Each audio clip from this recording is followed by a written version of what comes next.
जो गृहस्थ में है और पुत्रहीन है उसका जीवन व्यर्थ है। मार्कंडेय जी कह रहे गृहस्थ धर्म की सार्थकता है कन्या हो या पुत्र हो, संतान होना चाहिए।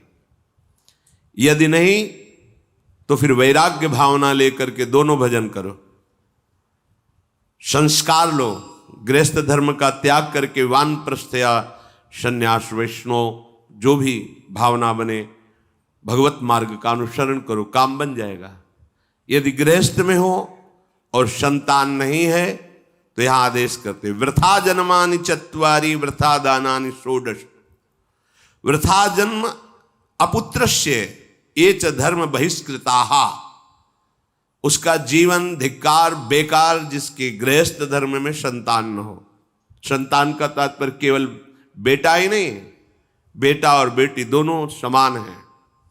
ये जो निकृष्ट भाव बैठा हुआ है, बेटी हुई उदास हो गए, लड़का हुआ थाली बजाओ घंटा बजाओ, जिससे बहुत बड़ा, बिल्कुल ठीक नहीं है। ये बेटा होता किससे है? बेटी से ही होता है। तुम किससे हुए हो? किसी मां से हुए हो। वो क्या थी? किसी की बेटी ही थी। कैसी मूर्खता छा गई है, गर्भस्थ बेटी की कोई परवाह न करके उसको, ये क्या है? कितने राक्षस वृत्ति में आ गए हैं हमारी। राक्षस भी अपने बच्चों को नहीं खाते। कितनी राक्षसी बुद्धि। हम सुंदर दिखना चाहते हैं, समाज में सम्मान पाना चाहते हैं, और पाप कर्म कैसा? बेटी है गर्भ में, हत्या करा दो, नहीं चाहिए। तो बेटा कहां से पैदा होगा? वो किसी की बेटी से ही तो पैदा हो रहा है। कैसी मूढ़ता छा जाती है। वैसे भी शास्त्र में स्त्री हत्या करना बहुत बड़ा महापाप कहा गया है। फिर भ्रूण हत्या, गर्भ हत्या, गर्भस्थ शिशु की, उसमें भी कन्या, सर्वनाश। इसके बाद फिर रोते हैं, हमने कौन सा पाप किया, भगवान ने हमारा पुत्र छीन लिया। कौन सा पाप किया, भगवान ने ऐसा कर दिया। अरे अपने डायरी में तो लिखा करो कि तुमने कौन से पाप किए हैं। फिर जब परिणाम आवे तो सोचोगे तो लगेगा बहुत हल्के में निपाट रहे हैं भगवान, हमें तो बहुत कष्ट मिलना चाहिए। कैसी कैसी निर्दयता बैठ गई हो। हम मनुष्य कहलाते हैं, सदगृहस्थ कहलाते हैं, गर्भ से चलते हैं और गर्भस्थ शिशु की हत्या करते हैं। मान जाओ, ना सत्संग सुन रहे हो, ना शास्त्र स्वाध्याय कर रहे हो, इसलिए तुम्हें पता नहीं कि तुम कौन सा पाप कर रहे हो। ऐसे ये पाप, कुछ पाप ऐसे हैं जिनको वज्र की लीक कहा गया। वज्र की लीक में मिटाल नहीं सकते, तुम्हें भोगना पड़ेगा।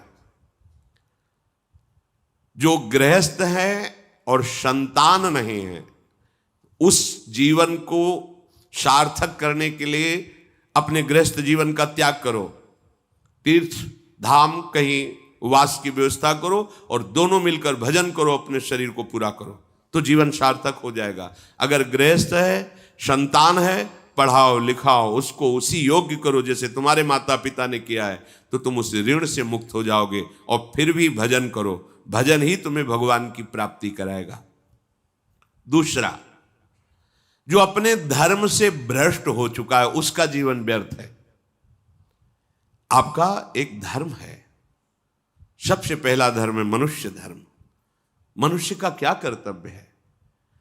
अपने प्राणों का भी बलिदान देकर दूसरे की रक्षा करना, और यहां अपने मन को सुख पहुंचाने के लिए दूसरे की हत्या कर देना। कैसा राक्षसी भाव वृत्तियों में आ गया। देखो, अगर कोई माता बहन एकांत मिल जाए तो बस राक्षस जैसे टूट पड़ते हैं। ऐसे स्वभाव, बड़ी दुर्गति होगी, देख लेना, यहां भी होगी।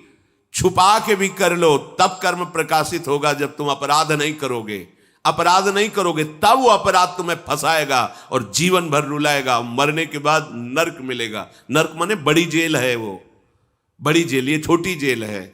जैसे बड़े अपराधियों को बड़ी जेलों में भेजा जाता है, तो विश्व ब्रह्मांड की सबसे बड़ी जेल और वहां के सबसे बड़े जेलर यमराज, वहां दंड मिलता है। आप ऐसा ना सोचिए कि ये सब गप है। गांव में जैसे बात करे तो लगता है गप है, जब जेल हो आते हैं ना तो कहते हैं। एक गांव में मिले थे, कहा था कि अगर रोज 5 जूता कोई गांव में हमें मारे तो हम उसे सह लेंगे, लेकिन दोबारा जेल जाने वाला आचरण नहीं करेंगे। दिखा रहे थे कि देखो कैसे कैसे कष्ट वहाँ के कैदी भी मारते हैं जो बहुत पुराने हो गए हैं, वो हमको अनुशासन में रखते हैं, ऐसा ऐसा कितना कष्ट। अब वो गया ना तो भोगा, अब माया के कारण स्मृति नष्ट हो गई नहीं, सैकड़ों बार अपने भी भोग के आ रहे हैं नरक। दूसरे उसका जीवन नष्ट है जो धर्म का त्याग कर चुका है। तुम पिता माता से प्रकट हुए, तुम्हारा धर्म है माता पिता की सेवा करना। वयोवृद्ध बेचारे माता पिता उठने बैठने में असमर्थ हैं, आप पैसे कमाने के लिए अपनी बहुली निकल गए, अब वो कष्ट भोग रहे हैं, ना उनको देखना है ना उनकी व्यवस्था करना है, मरने दो तो ठीक है। तुम्हें जब परिणाम आएगा तब तुम भी तो बनोगे ना वृद्ध, तब तुम्हें पता चलेगा। अवश्य में भोक्तव्यम कृतम कर्म शुभाशु। होश में माता पिता सबसे पहले भगवान हैं यदि आप गृहस्थ हैं तो। अगर आप बाल्यावस्था से भगवान के मार्ग का अनुसरण कर रहे हैं तो फिर भगवान प्रणत कुटुंब पाल रघुराई, भगवान व्यवस्था कर देते हैं। वैराग्य मार्ग में लौटकर पीछे नहीं देखा जाता। हमारे भगवान के अवतार मानेंगे महाप्रभु चैतन्य देव, नवयुति विष्णु प्रियाजी माता सची छोड़ के चल दिए। आद्य गुरु भगवान शंकराचार्य भगवान के अवतार मां केवल छोड़ के चल दिया। भगवान के मार्ग में यदि ऐसे चले तो भगवान संभाल लेते हो, परम पद मिलता है 21 पीढ़ियों को। माँ तो बिल्कुल नजदीक है, 21 पीढ़ियों को भगवत प्राप्ति हो जाती है। और शब्द है प्रणत कुटुंब पाल रघुराई, भगवान स्वयं उसके परिवार का पोषण करते हैं। पर यदि गृहस्थ धर्म में हो और अपने माता पिता का त्याग कर दिया, उनकी सेवा नहीं करते, वो दुख भोग रहे, तो नरक यंत्रणा मिलेगी और जीते जी तुम उन्नति को प्राप्त नहीं हो सकते। तुम्हें भले उन्नति दिखाई देती हो, बाद में परिणाम देख लेना आप। तीसरा, जो दूसरों के भोजन छीनने की चेष्टा में रहता है, कैसे इसका धन अपहरण कर लें, कैसी जमीन अपहरण कर लें, कैसे इसकी अव्यवस्था पैदा कर दें इसके जीवन में, जो केवल अपने ही सुख को देखता है उसकी दुर्गति होती है। तीसरा, उसका जीवन व्यर्थ है।